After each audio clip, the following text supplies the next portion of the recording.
ఈ సెషన్లో మనం ఎక్సెల్లో నెంబర్స్ని ఏ విధంగా యాడ్ చేయాలో చూస్తాం. నెంబర్స్ని యాడ్ చేసేదానికి మనకి మాన్యువల్ వే ఉంది, అట్లనే సమ్ము, ఆటో సమ్ ఫంక్షన్స్ కూడా ఉన్నాయండి. మరి ఇక్కడ ఫర్ ఎగ్జాంపుల్ టోటల్ కావాలి అనుకుంటాం. మరి ఇక్కడ శాన్ ఫ్రాన్సిస్కో ఎదురుగా ఉండే ఇవన్నీ కూడా టోటల్ రావాలి. మరి మాన్యువల్గా ఏం చేస్తారు, ఈక్వల్ టు అని ఇచ్చి ఇక్కడ ఏంటిది B6 ఇక్కడ మీరు క్లిక్ చేయొచ్చు, లేదంటే డైరెక్ట్గా ఇక్కడ టైప్ కూడా చేయొచ్చు. ఈక్వల్ టు అని ఇచ్చిన తర్వాత నేను క్లిక్ చేస్తున్నాను. ఓకే, ఇప్పుడు ప్లస్ అని మీరు టైప్ చేయండి. తర్వాత మళ్ళీ ఇక్కడ క్లిక్ చేయండి, మళ్ళీ ప్లస్ని టైప్ చేయండి, మళ్ళీ ఇక్కడ క్లిక్ చేయండి. సో ఫైనల్గా ఎంటర్ ప్రెస్ చేయండి. మీకు టోటల్ వచ్చేయడం జరిగింది. మరి అలానే నెక్స్ట్ దానికి కూడాను మీరు ఈక్వల్ టు అని ఇచ్చి ఇట్లా క్లిక్ చేస్తూ ప్లస్ అని ఇస్తూ మీరు ఆ యొక్క అడిషన్ని కంప్లీట్ చేయొచ్చు. మరి రిమైనింగ్ వాల్యూస్ రిమైనింగ్ వాటికంతా కూడా అడిషన్ కావాలి అనుకుంటే ఈ మౌస్ యారోని ఇక్కడికి ఈ క్రాస్ పాయింట్కి తీసుకోండి. ఈ క్రాస్ హెయిర్ ఎలా మారుతుంది, ఇప్పుడు క్లిక్ చేసి డ్రాగ్ చేయండి. సో ఆటోమేటిక్గా మీకు ఏమైంది, కరస్పాండింగ్ వాల్యూస్ యాడ్ కావడం జరుగుతుంది. చూడండి, పైన ఫార్ములా కూడా మీరు చూడొచ్చు. ఇంకా క్లియర్గా కావాలనుకుంటే వీటికి సంబంధించిన ఫార్ములాస్ డీటెయిల్స్ కీబోర్డ్లో కంట్రోల్ పట్టుకొని టైల్డ్ ట్యాబ్ కీ పైన టైల్డ్ అనే కీ ఉంది, 1 పక్కనే దాన్ని క్లిక్ చేయండి, కంట్రోల్ టైల్డ్. ఇప్పుడు మీకు క్లియర్గా అన్నిటికీ సంబంధించిన ఫార్ములాస్ ఎలా వచ్చాయో చూడండి. మళ్ళీ ఇలా వద్దు అనుకుంటే కంట్రోల్ టైల్డ్ ఇలా ఇచ్చేసినట్లయితే మీకు మామూలుగా వచ్చేస్తుంది.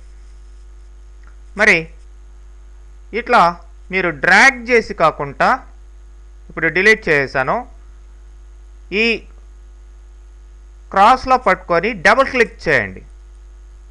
డబుల్ క్లిక్ చేసినా కానీ డ్రాగ్ చేయకుండా, అంటే ఆ క్రాస్ హెయిర్ అలా ఉన్నప్పుడు, ఆ బ్లాక్ మోడ్లో ఉన్నప్పుడు, అంటే మళ్ళీ కంట్రోల్ జెడ్ యూజ్ చేస్తున్నాను, ఇక్కడ తీసుకెళ్ళండి. ఇప్పుడు బ్లాక్గా మారింది కదా cross hair.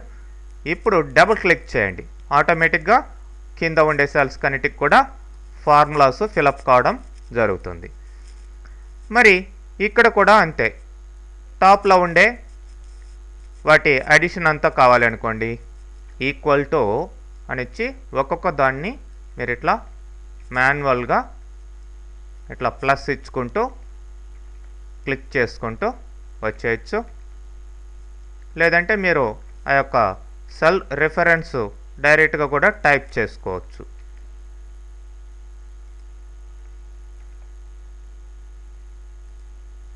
Okay, enter press చేస్తే టోటల్ వచ్చేయడం జరిగింది. మరి ఇటు సైడ్ కావాలనుకుంటే మీకు ఇట్లా డ్రాగ్ చేసి ప్లేస్ చేస్తే టాప్ కరస్పాండింగ్ టాప్ వాల్యూస్ అన్నీ కూడా వచ్చేస్తాయి అన్నమాట. సో ఈ విధంగా మీరు మాన్యువల్గా యాడింగ్ అనేది చేసుకోవచ్చు. మరి ఇప్పుడు వీటినంతా డిలీట్ చేసేస్తున్నాను. మాన్యువల్గా కాకుండా సమ్ అనే ఫంక్షన్ని యూజ్ చేసి ఎలా చేయొచ్చో చూస్తాం. ఇప్పుడు ఈక్వల్ టు అని సమ్ అనే ఫంక్షన్ ఇవ్వండి, పారెంథసిస్ స్టార్ట్ చేయండి, బ్రాకెట్స్. సో ఇప్పుడు మనకి కావాల్సిన రేంజ్ ఏంటి, ఇక్కడ నుంచి ఇక్కడ వరకు. సో దీన్ని ఇట్లా సెలెక్ట్ చేసుకొని డ్రాగ్ చేయండి. సో ఆటోమేటిక్గా ఈ మొత్తం సెలెక్ట్ కావడం జరిగింది. B6 కోలన్ D6 కోలన్ అంటే B6 నుంచి D6 వరకు అని అర్థం. అంటే రేంజ్ని చూపిస్తుంది అన్నమాట ఈ కోలన్, ఇక్కడ నుంచి ఇక్కడ వరకు అని అర్థం. ఇప్పుడు కీబోర్డ్లో కంట్రోల్ ఎంటర్ ప్రెస్ చేస్తే సరిపోతుంది. కంట్రోల్ పట్టుకొని ఎంటర్ ప్రెస్ చేస్తే, లేదంటే బ్రాకెట్ క్లోజ్ చేసేసి మీరు మాన్యువల్గా కూడా ఎంటర్ చేయొచ్చు. ఇప్పుడు ఇక్కడ ఈ క్రాస్ పాయింట్లో డబుల్ క్లిక్ చేస్తే ఆటోమేటిక్గా అన్నిటికీ కూడాను ఈ ఫంక్షన్ చూడండి ఎట్లా రేంజ్ని సెలెక్ట్ చేసిందో. అదేవిధంగా ఇక్కడ కూడా ఈక్వల్ టు సమ్ ఇట్లా స్టార్ట్ చేసి ఈ రేంజ్ని సెలెక్ట్ చేయండి. ఇప్పుడు కంట్రోల్ పట్టుకొని ఎంటర్ ప్రెస్ చేస్తే సరిపోతుంది. ఇప్పుడు ఇలా డ్రాగ్ చేయండి. ఈ విధంగా సమ్ అనే ఫంక్షన్ ద్వారా మనం ఈ యొక్క అడిషన్స్ చేసుకోవచ్చు. అలా కాకుండా ఆటో సమ్ కూడా ఉంది. ఆటో సమ్ ఎలా ఉంటుందంటే మీకు హోమ్ ట్యాబ్లోకి వెళ్ళండి.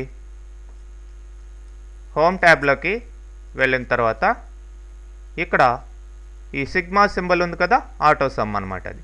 ఇక్కడ క్లిక్ చేయగానే సమ్ అనే ఫంక్షన్ చూడండి రేంజ్ కరస్పాండింగ్ రేంజ్ ఆటోమేటిక్గా తీసుకోవడం జరిగింది. మరి ఎంటర్ ప్రెస్ చేయండి. అగైన్ మళ్ళీ కావాలనుకుంటే ఆటో సమ్, మళ్ళీ ఆటో సమ్.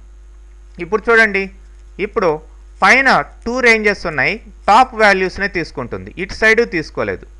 ఎందుకంటే ఎప్పుడు కూడా ఇట్లా కాలం వైజు ప్రిఫర్ చేస్తుంది అనమాట ఆటో సమ్. కాబట్టి మీరు ఇప్పుడు మాన్యువల్గా ఇట్లా డ్రాగ్ చేసుకుంటే ఈ రేంజ్ మారిపోవడం జరుగుతుంది. ఓకే, అలా అన్నమాట. ఇప్పుడు మామూలుగా మీరు ఇట్లా క్లిక్ చేసేయచ్చు. మరి ఇక్కడ కూడా అంతే, హోమ్లోకి వెళ్ళి ఆటో సమ్ అంటే ఇక్కడ చూడండి ఇక్కడ నుంచి ఇక్కడ వరకే కావాలంటే B12 వరకే కావాలి. మరి ఇది B13 కూడా తీసుకుంది, అంటే బ్లాంక్ సెల్ని కూడా తీసుకుంది. మీరు ఇప్పుడు మాన్యువల్గా ఇక్కడ దాకే తీసుకోవచ్చు అనమాట. ఆఫ్ కోర్స్ అక్కడ వాల్యూ లేదు, but that is not correct అనమాట. మరి మాన్యువల్గా ఇట్లా తీసుకోవచ్చు.